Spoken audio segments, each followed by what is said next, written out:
Alright, here we have a Mercedes E45 AMG version, and we're gonna find out where the OBD port location is on this one.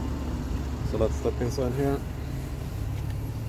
and on this one we have to go a little bit further in, because down here it's next to the,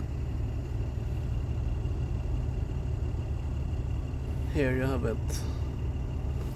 So if you want to perform an OBD onboard diagnostic control on the Mercedes E45, that's where you connect the OBD scanner, and after that you can do the control and see if there is any error codes or similar. Alright, thank you for watching, bye bye.